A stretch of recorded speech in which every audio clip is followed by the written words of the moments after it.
palavra de hoje é Filipenses, está em Filipenses, capítulo 1, versículos 6 e 7.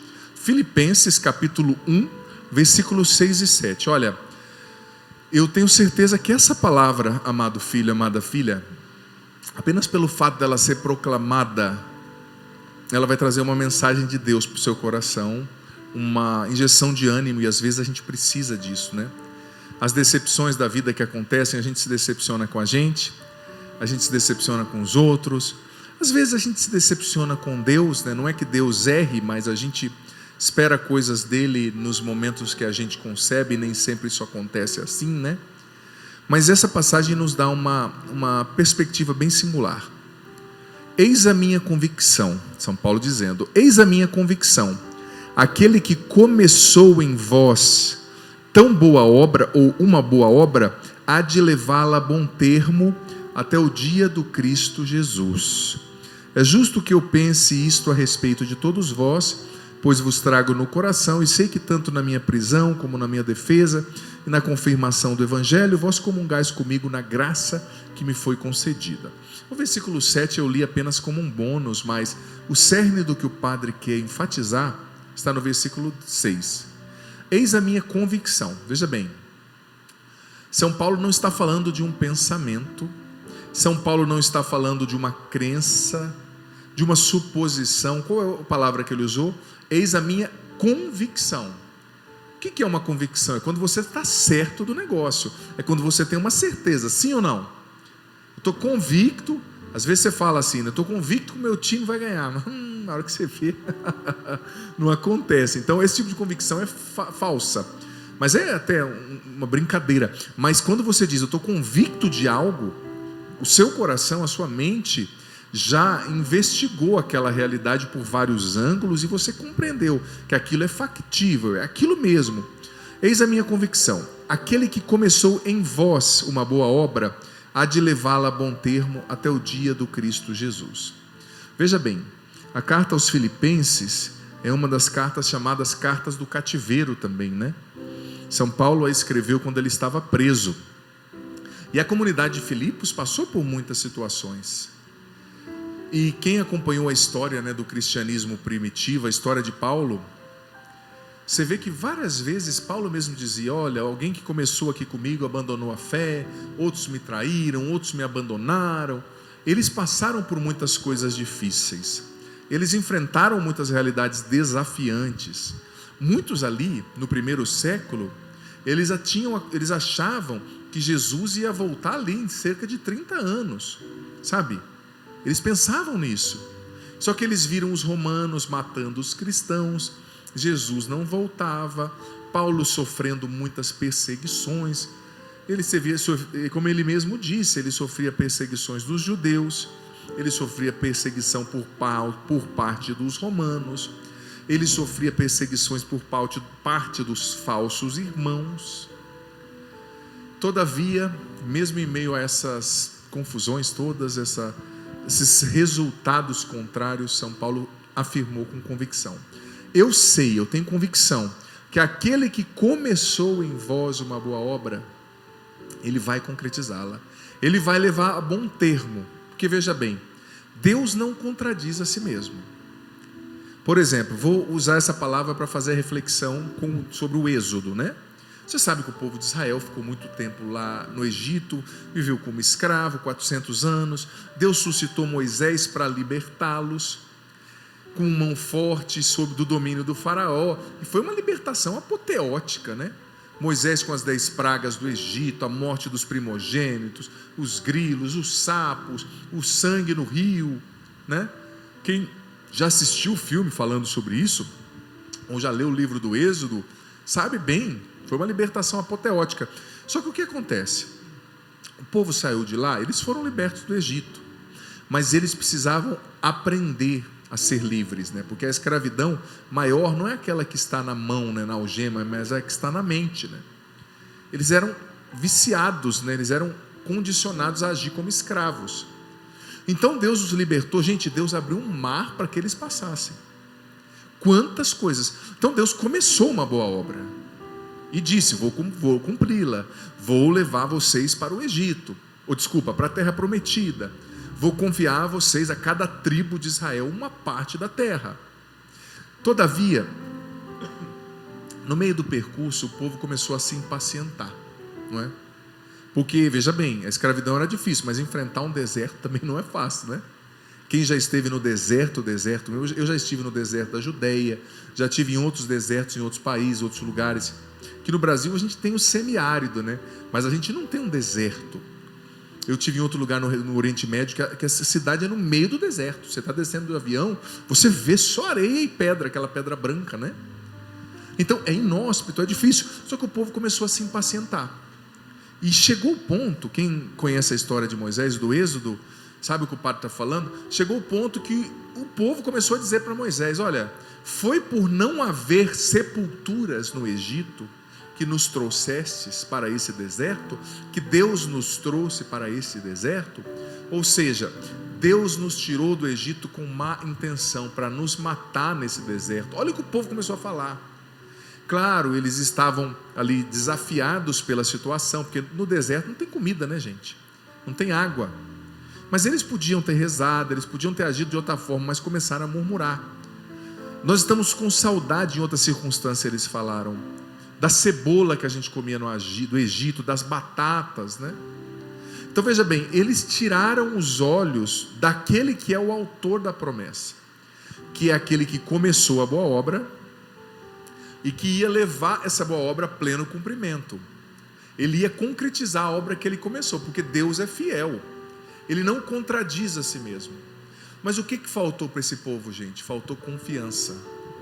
Faltou olhos fixos em Deus, que prometeu e que sustenta o que prometeu. É claro que a promessa não nos exime da prova.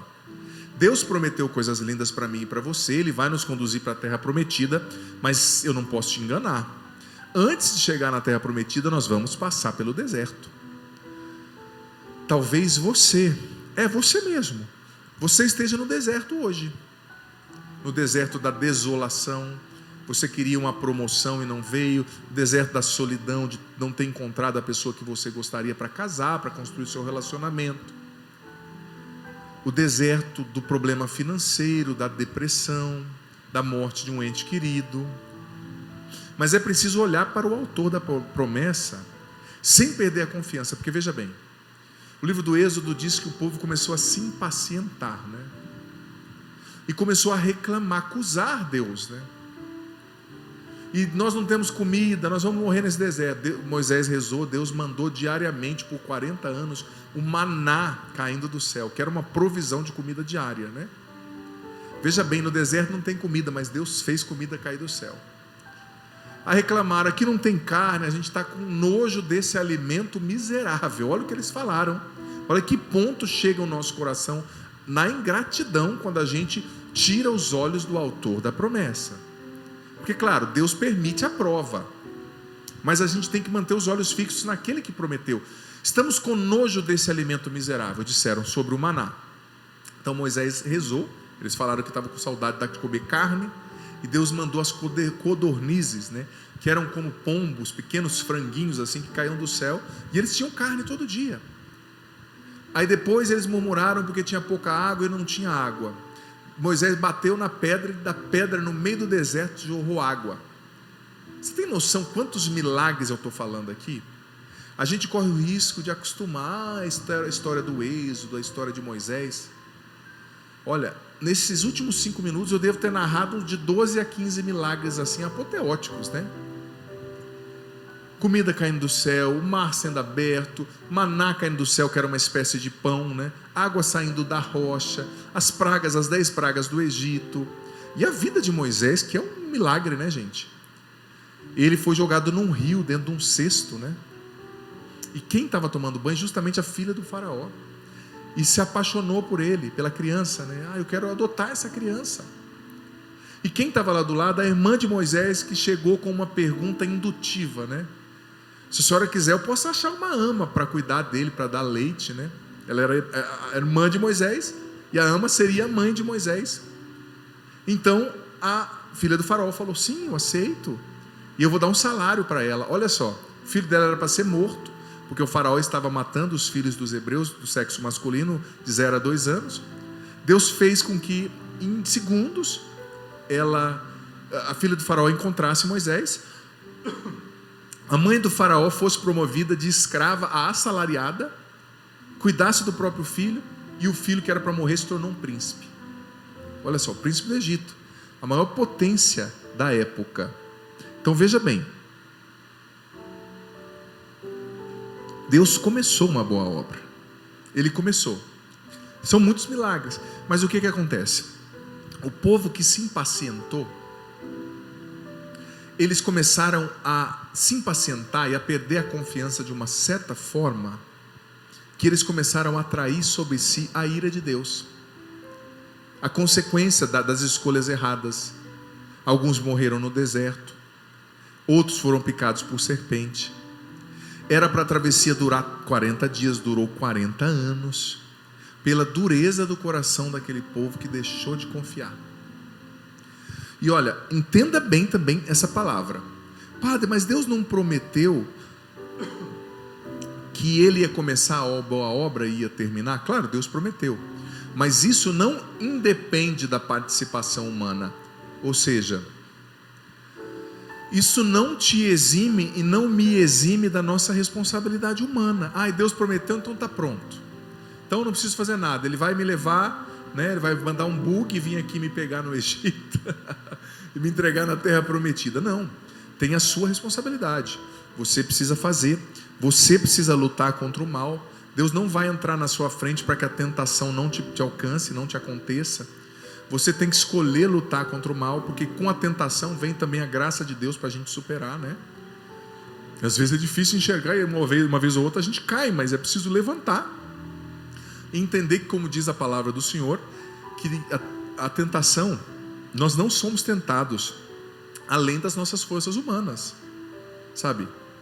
Então, se vem a tentação é porque já tem dentro de nós, de alguma forma, força para superar.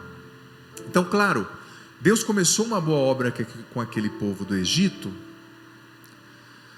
mas isso não significava que eles não precisavam fazer nada. Não, eles tinham que corresponder. Eles tinham que se afastar do mal a cada dia. Porque não foi fácil o deserto, não é fácil. O que você está vivendo às vezes não é fácil, mas você não pode tirar os olhos do autor da promessa, e você não pode deixar de confiar, porque aquele que prometeu é fiel para cumprir. Padre, mas na minha casa está tudo caindo por terra, meu filho está assim, está assado. Deus sabe o que você está passando, mas tem muita coisa, veja bem, Deus nem se envolve. Você vai entender o que eu estou falando. Quem é pai aqui sabe o que eu estou falando, ou mãe, né? Quando a sua criança lá de 5 anos chora desesperada porque um brinquedo quebrou, você se compadece, dá um beijo na criança, mas você morre e perde o sono por causa disso? Não, porque você sabe que ele vai ganhar outro, amanhã ela nem lembra disso, mas para ela é importante. Quando seu filho adolescente tem o primeiro fora na escola e chega em casa querendo morrer, você acolhe, mas você não perde o sono por causa disso, porque você já levou fora também, eu acredito. E adolescente vive essas coisas e ninguém morre por isso, né? Então você não se envolve. Ou seja, tem coisas que, mesmo da mesma forma você está passando, que Deus não vai se envolver. Não é que Ele não está com você, é que Ele sabe que você tem que passar por aquilo, e que aquilo não vai te matar. Por quê? Porque Ele vê o teu futuro está na mão dEle. Ele vê você na terra prometida, Ele vê a promoção, Ele vê a bênção, Ele vê o milagre, Ele vê a unção do Espírito sobre você, Ele vê as suas conquistas, Ele vê o futuro. Então tem coisas que Ele não vai se envolver, mas você precisa escolher continuar confiando. Você precisa, filho, filha, escolher continuar com os olhos fixos no autor da promessa. E você precisa escolher continuar lutando para evitar o mal. O mal que esse povo viveu, o mal da murmuração, o mal da reclamação, o mal da devassidão, sabe? As coisas ruins que foram acontecendo e que eles foram deixando entrar. Porque, pai, eu estou reclamando, eu tenho motivo para reclamar. O povo tinha motivo para reclamar, mas eles perderam muitos da terra prometida por causa da reclamação.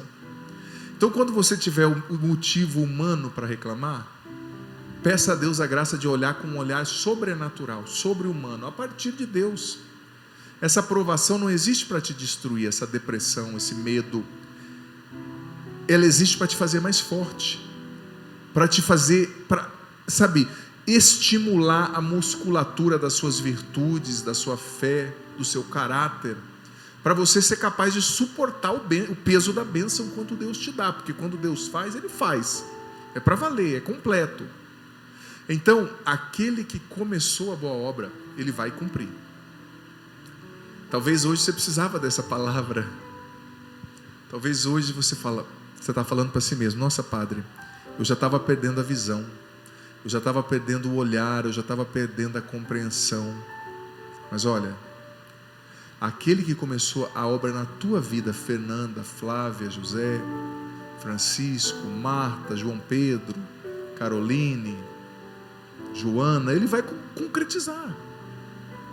Mas Ele deixa você com a sua responsabilidade pessoal. Você tem que lutar, você tem que escolher se apartar do mal, mas também Ele não te deixa órfão. A graça de Deus te precede e te sustenta. Confie na graça de Deus. Você não está só. E claro, atravesse o deserto, amado, amada, usando as armas espirituais, as armas certas. A água da oração, né? Como é que está a sua vida de oração? Quantos minutos você tirou para falar com Deus hoje? Você rezou o terço? Você visitou o Santíssimo? Ou você simplesmente parou para conversar com Deus hoje? Se você não rezar, você vai morrer de sede no meio do deserto. A água da oração é essencial para nos sustentar nesse tempo de travessia, porque o que prometeu vai cumprir, mas eu posso abortar os sonhos dele para mim, os projetos, se eu não correspondo, se eu não evito o mal, se eu não combato a tentação, se eu não sigo o fluxo da graça, se eu murmuro. Beba a água da oração, como um maná, né? O maná da palavra. A palavra de Deus é alimento. Tanto que Jesus, citando o Antigo Testamento, quando o diabo o tentou, né? No deserto, Jesus disse: nem só de pão vive o homem, mas de toda palavra que vem da boca de Deus. A palavra é alimento. Você leu a Bíblia hoje? Essas citações que eu estou falando todas aqui, você está familiarizado com elas, entendendo tudo? Você está, teve Êxodo, né? Filipenses. Qual é o seu conhecimento da Bíblia? Porque eu sei que o seu conhecimento, às vezes, de futebol, ou de novela, ou de série, é muito bom, né? Rede social e de outras coisas mais que não vem ao caso. Qual é o seu conhecimento da Bíblia? Qual é o seu conhecimento da doutrina da igreja? Você conhece os dogmas católicos, os dogmas marianos? Você sabe explicar o credo, crer em Deus Pai, entendê-lo, explicá-lo? Você tem noção de como a sua fé funciona? Porque se você não se alimenta da fé, do conhecimento, da doutrina, da leitura da vida dos santos, você não tem maná, você morre de fome no deserto.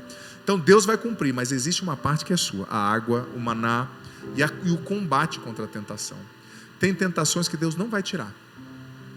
Você e eu precisamos combater, dizer não, evitar as ocasiões e estarmos preparados para fazer a vontade dEle.